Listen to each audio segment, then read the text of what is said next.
Thank you and welcome to the show this morning.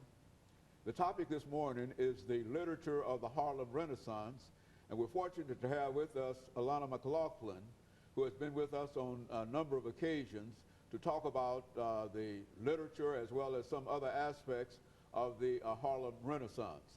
And of course, Alana, let me welcome you to the show this morning, and let me again tell you how delighted we are to have you here, and at the same time to remind our audience that you've been with us on a number of occasions. And so why don't you say something about your background, your education, and some of the things that are important in terms of your life that eventually brought you to us this morning, as well as to sort of give us an overview of the topic of the Harlem Renaissance. And I think that by that time we should have completed this first part. Let's start off with that.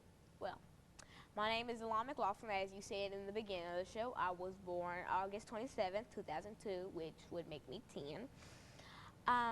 Also, I am very involved in the church, as you are. You're the reverend, and I'm sort of the only acolyte that ever acolytes every Sunday. Every Sunday. I mean, even if I don't want to do it, I still got to do it. I mean, because that's just what I do in church. And now let's get on to the subject for today, the Harlem Renaissance. If you go up to a random person and say the Harlem Renaissance, they will think about jazzy music, piano, and all these little doobity-bop kind of things. But it was much more than that. Now, the Harlem Renaissance was actually, before people started calling it the Harlem Renaissance, it was called the New Negro Movement. And it was inspired by Alan Leroy Locke. And now this movement spanned from 1919 to about the mid-1930s, about 1934, when the Great Depression started and the stock market crashed. And so during this time, African-American writers blossomed.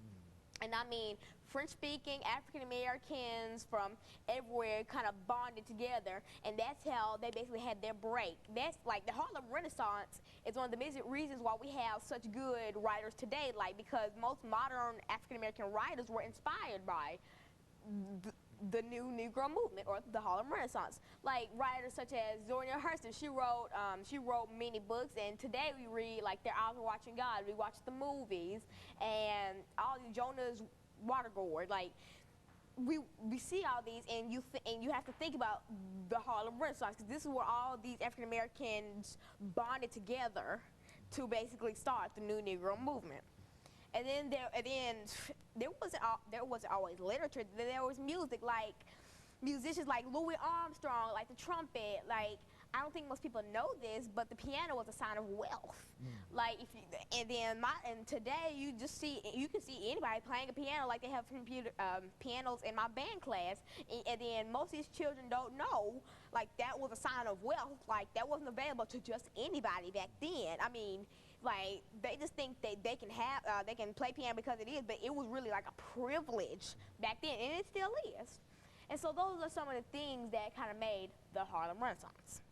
Now, Lana, within the context of all of this information that you've given us so far, what would you consider to be the most significant aspect of the Renaissance when you see it within the whole total of the history that we've often talked about on this show? For example, we know that during the Harlem Renaissance, Africans were called colored, and then they came up with a new name, Negro, New Negro, and all of those aspects of it.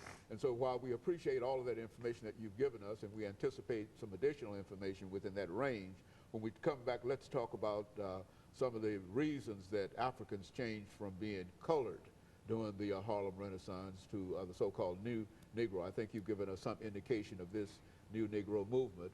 But for the most part, I think, and we appreciate that information that you've given us, and I think you've demonstrated the kind of ability to continue carrying this information forward. And I think one of the things that we would certainly like to hear you say something about Harlem, in the sense that everybody believed that had you not visited Harlem, then you've never really been to New York, and et cetera, and those kinds of ideas and things that you've talked about with us on a number of occasions, and I'm sure that you're very, very in tune with it, you see. And so I think that you're giving us some excellent information, and we look forward to the second part as well as the final part of this show. And let me encourage our audience to that we'll be back following this very, very short commercial break. I know.